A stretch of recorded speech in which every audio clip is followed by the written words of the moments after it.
Falling in love with a man of God was never part of my plan. Yet, on the other hand, it was never my intention to experience the sensation of being overlooked within the confines of my own marriage. I believed I was attending church for the sake of my soul. Instead, I discovered that I was absorbing every sound with my entire being. Allow me to introduce myself. I am Joanna. I am 38 years of age. I am a spouse, a nurturing figure, a devoted soul, and thus unfolds the tale of how I permitted a sacred figure witness the most unholy aspects of my being. I have shared 12 years of marriage with Daniel. Our paths crossed during our college years, joined in matrimony at the age of 26, 2 children by the age of 30. In theory it appeared robust. He remained steadfast in his integrity. He never raised his voice. Yet, he ceased to inquire about my feelings altogether. Not a single brush against my cheek. They never regarded me as anything of significance, aside from the mother of his offspring. Perhaps it was then that I began to pay closer attention during church. Not to the divine, yet to the individual articulating thoughts of him. He was a newcomer, 39, single. He strolled with a serene assurance, uttered each word with deliberate slowness. He made no effort to seek approval, he just existed. His voice transcended mere sound, enveloping you in its resonance. It found its place in the depths. He possessed a unique manner of uttering words that exuded elegance, and instilling a sense of belief within you. You remained deserving of it. Each Sunday I found my place in the third pew. Not for the divine, not any longer, yet for him. On a Sunday following the service, I hesitated. He stood by the doors, welcoming individuals. As my moment arrived, he grasped my hand firmly, steadfast, comforting. He remarked, "Your eyes possess a remarkable stillness." I blinked. He offered a smile. She then shifted her gaze to the next individual. Yet I bore that sentence, like a hidden love letter nestled within my heart. Fortnight later, I enrolled to assist with the community project organized by the church. We prepared meals for shelters, neatly arranged garments. Once a week, I found myself seated 2 tables away from him, attentively absorbing the sounds around me, observing. Occasionally, he cast a glance over his shoulder, maintained eye contact, sufficiently lengthy to capture attention, brief enough to refuse.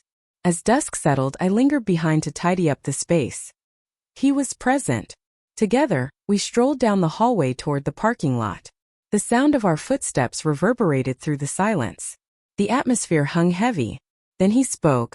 "There's an intriguing quality to your silence, Joanna. It resonates with a cacophony." I chuckled uneasily. Perhaps that's merely a reflection of my fatigue. He offered a smile. "No, it's something entirely different. Something exquisite." As he turned the handle, the door creaked open, kept it safe for me, did not lay a finger on me. I requested nothing. Yet I felt a profound sense of emotion, as if his words had caressed my spine. Following that evening, he visited my dreams, not of his flesh. Yet it was his voice that resonated, of his voice echoing my name, as if it held significance. I began to alter my attire for church, extending one's presence post-service, perusing his blog entries, viewing vintage sermons. In the quiet moments of my prayers, I ceased my pleas to the divine for the restoration of my marriage. I began to seek his forgiveness, what I had yet to accomplish. This moment existed prior to the initial contact, prior to the initial deception, prior to the descent. Yet I had already traversed a boundary, within the recesses of my mind, within my aspirations, within my pain. I had transcended the role of a mere church member. I had transformed, a woman poised in anticipation, her gaze fixed on the horizon, as if expecting the world to shift at any moment. A fleeting instant, when the individual you're meant to resist longing for gazes at you as if you are theirs to claim, and in that instant, all that you hold true about your own identity begins to change. Following that evening in the corridor, all was transformed, not aloud, yet within me. I ceased to be understated, and thus he did as well. Our conversation lingered on the topic of food banks, lists of volunteers, contributions. Yet beneath each word, a deep yearning stirred within. Nor was it solely my own. It began with a message from the church. Next came another. A brief note on Instagram. Hello Joanna. I truly valued your assistance last Sunday. Your presence adds a sense of stability to the environment. I perused it 5 times. I waited a day. Responded. That holds a significance beyond your understanding. He responded in less than an hour. And from that point onward, we ceased to maintain the facade of merely being pastor and parishioner. He invited me to join him for a cup of coffee, merely to discuss the upcoming outreach event. I agreed. Without a doubt I agreed. We encountered one another at a serene cafe, just a town away, a place hidden from the watchful eyes of the congregation. Our conversation meandered through the world of literature, heartache, belief, stillness. And then he uttered, "You compel me to reconsider the truths I believed were long forgotten." I did not inquire about what, for the simple reason that I wished for him to continue. He escorted me to my vehicle. The sun had already sunk beneath the horizon. The sky glows with a vibrant orange hue. Calm air envelopes the surroundings. We lingered by the driver's door. More intimate than mere acquaintances. Uncomfortably intimate for 2 souls still playing a charade. He extended his hand. Do not kiss me. Yet to gently tuck a curl behind my ear. Gradually, he left without a word of farewell. He merely stated, "Nurture your heart, Joanna." For the simple reason that, in time, someone will yearn to grasp it. And then he departed. As I settled into the car, quaking, on that night I found myself in prayer. More challenging than I have faced in years. I expressed to God my desire for him to remove it from my life. This sensation, this pain. Yet the reality was, I wished for its presence to remain. My only desire was for it to be secure, to be granted permission, to experience a touch of grace in some way. And I understood, deep within my heart, what I desired beyond redemption. It was he. On the following Sunday, subsequent to the service, he lingered in anticipation for my arrival. All others had departed. Within the sacred confines we found ourselves. Only we. Sunlight filtering through stained glass. A sacred silence. He approached me. Unhurried, intentional. His gaze met mine filled with inquiry. He was already aware of the answer. Then he spoke. Joanna, this whatever it may be, it's tugging at my very core. I remained silent. I was unable to. I approached with measured steps. Sealed the gap. May the air embrace us. Then he extended his hand toward mine. Not in the capacity of a pastor. Not in the capacity of a friend. Yet as a gentleman, who had ceased to maintain the facade. It unfolded within the sacred refuge. Beside the pews where I once sought solace in prayer. Within the very space where I once pledged my heart to a singular soul. His lips moved with a deliberate slowness. Exercise caution. Nearly sacred. As if he were attempting to commit to memory the flavor of betrayal. And I allowed him to do so. I returned his kiss. Not burdened by guilt. Yet there was a sense of relief. At long last. A sense of being selected washed over me. Even if it were misguided. Even if it meant sacrificing everything. That kiss transcended the mere act of kissing. It was a decision made amidst the swirling currents of possibility. A solitary line. A capitulation. And once you experience the sensation, to be perceived with such depth, it seems nearly unattainable. To return to the shadows. Individuals envision infidelities as tumultuous. Desire, abandon, and fleeting moments in shadowy lodgings. Yet ours was different. Initially, not at all. It was soft and tender. Nearly divine. Nearly. Following that initial kiss, we did not flee. We remained calm. We simply continued to arrive. To the church. To gatherings. To one another. It felt as though an unseen force had subtly altered the ground we stood upon. And now we found ourselves on uncharted territory. Gentler. However, it is not as stable. It unfolded on a Tuesday afternoon. We gathered in his office, discussing outreach once more. The blinds hung closed. The door stood firmly locked, a barrier to what lay beyond. His voice carried a deeper timbre than usual. He lingered in my shadow. His fingers glided softly along the back of my arm, and then he pressed his lips against my neck. Unhurried. Then take your time. As I pivoted, gazed upon him, and beheld the familiar pain that resided within me, he remarked, "Should we find ourselves adrift, shall we embrace our shared disorientation?" I chose not to respond. I have just pressed my lips against his. We took our time. We maintained our grip. We peeled away the layers that separated us, as if it were a sacred invocation. And when his fingers brushed against my skin, transcended the physical realm, it felt as though he was endeavoring to reconstruct my very essence, to restore what time and experience had eroded. Upon our completion, he embraced me. His hand rested gently on my ribcage, and he murmured, "I ought not to desire this. Yet I certainly do. Oh, how I wish for divine intervention. I do." Following that day, we had transcended the playful dance of flirtation. We had traversed it. We dashed across a bridge we had set ablaze ourselves. He would send me passages from Scripture, yet transform it into something deeply personal. Sentences such as, "Your body is a sacred space, and I yearn to pay homage." In response, I would say, "What sort of prayer starts with transgression and concludes in a gasp?" He would respond in writing, the sole variety that resonates with authenticity. At home, I meticulously folded the laundry, my hands trembling slightly. I immersed myself in bedtime stories, yet my thoughts lingered on the way he whispered my name in pleasure. I bid Daniel farewell with a kiss each morning, and made a beeline for Elijah. Within the sacred walls of the church, I found myself seated in the familiar pew as I always did. Yet now, as he spoke on the subject of temptation, concerning elegance, on the subject of forgiveness, his gaze would seek out mine. Yet it seemed that no one else was aware, not even my spouse. Dinners began to slip away from my routine. I mentioned that I participated in a book club, preparation for the church, engaging in volunteer work. Daniel refrained from inquiring. He placed his trust in me. That was the most excruciating moment. He would press his lips gently to my forehead and whisper, "You are making a remarkable impact, Joe."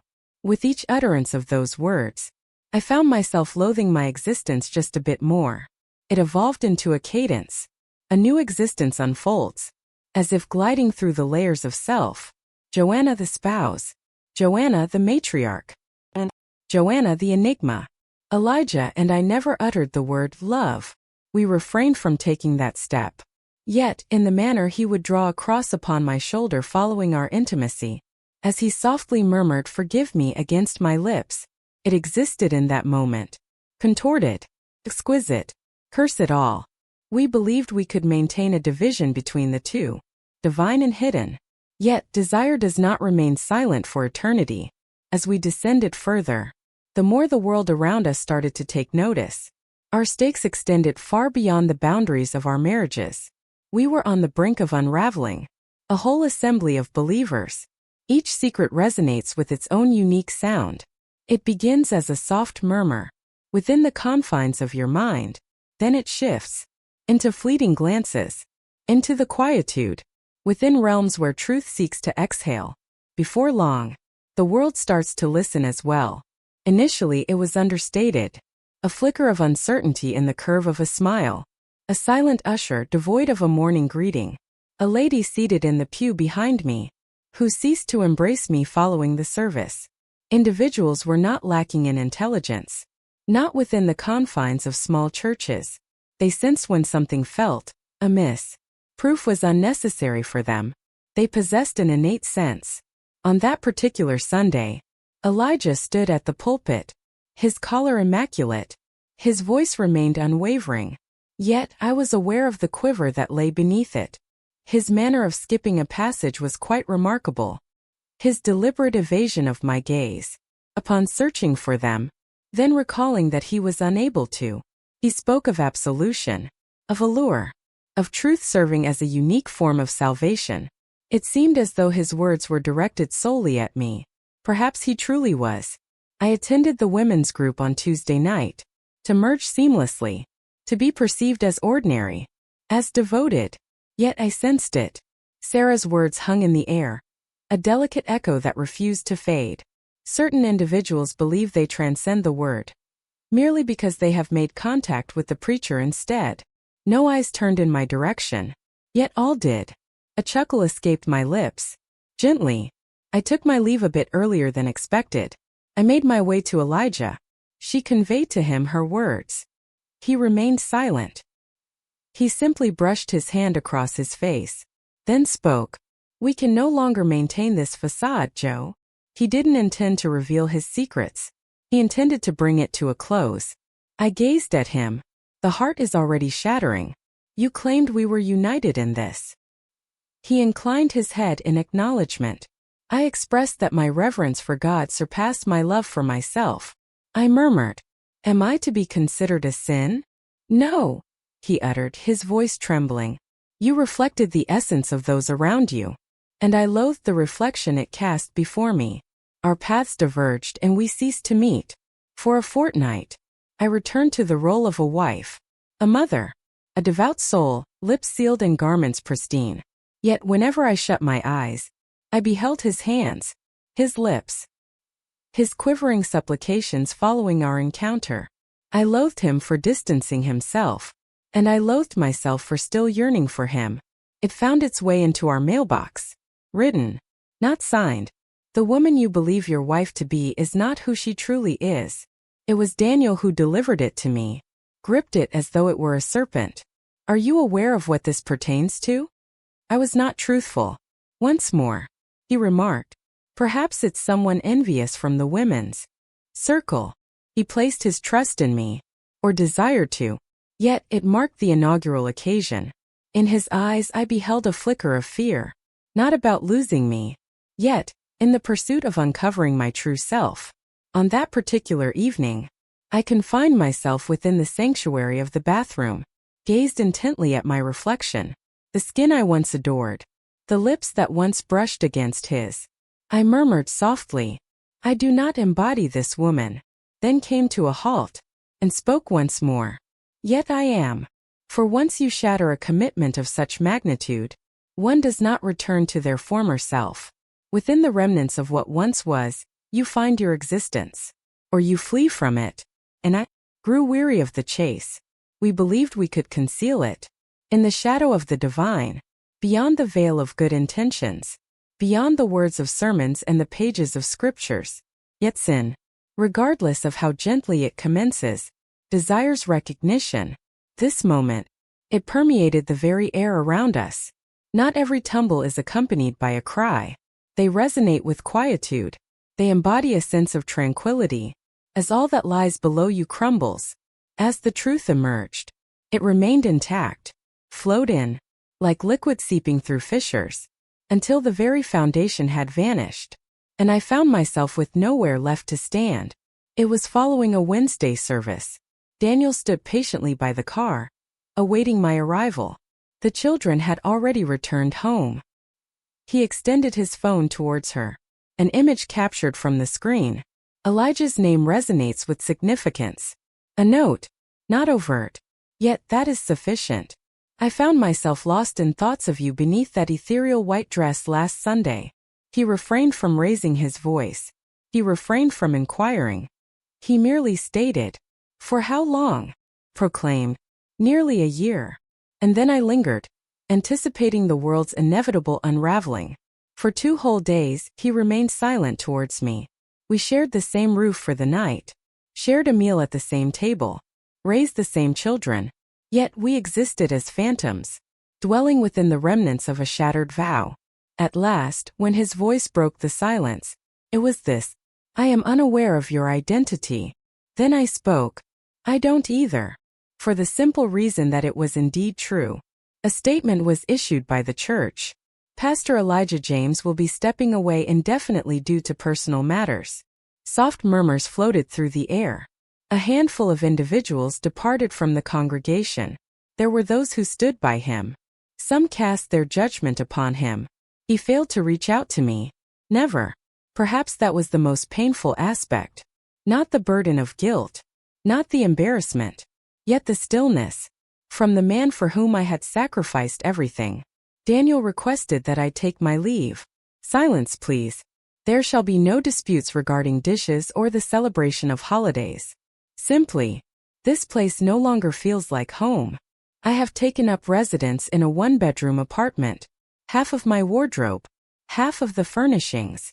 Not a trace of certainty. The children were perplexed. They inquired whether Mommy had committed a wrongdoing. I agreed. Yet, I refrained from providing an explanation. How does one articulate that the unpleasant sensation lingered, if only for a moment, as if it were the sole thread tethering you to existence? There were days when food felt like a distant memory. Sleepless nights. He appeared to me in my dreams, occasionally during sermons. At times, one finds themselves exposed within the confines of the church office. Times uttering my name, as if it held a divine significance. Those dreams filled me with loathing. I loathed the ache of his absence, and loathed him, in the same moment, for he departed unscathed. As I continued to wash my hands, in water that refused to warm, a letter was penned to Elijah. 6 pages. I spoke to him about the stillness, the agony, the fury, the facade of sanctity. We had transformed into an instrument of power. I never requested his return. I simply requested that he hold on to my memory with sincerity, not as an error, yet as a reflection. I did not send it. I set it ablaze in my sink, and observed the ashes spiral down the drain, reminiscent of a baptismal rite. 8 months have passed. On weekends I find myself in the company of the children. Daniel has quietly moved on. A new pastor has arrived at the church. I cease my attendance. At times I find myself in quiet contemplation, reaching out in prayer. Not spoken aloud. Not in a public setting. It's as if my chest constricts upon hearing a melody that resonates with the essence of forgiveness. I seek no absolution. I seek understanding. In pursuit of tranquility. In pursuit of compassion. At times, in the stillness of the night, I sense it deeply, not due to any merit of my own. Yet grace is never one to linger, for us to earn it. This tale does not revolve around love, or longing, or faith.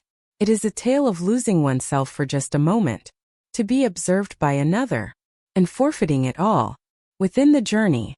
Yet, amidst the remnants, even in banishment, a woman remains present here, imperfect, in the depths of sorrow, yet vibrant, and I find myself in the midst of learning, to gaze upon her once more, without judgment, yet with a touch of gentleness, something akin to belief.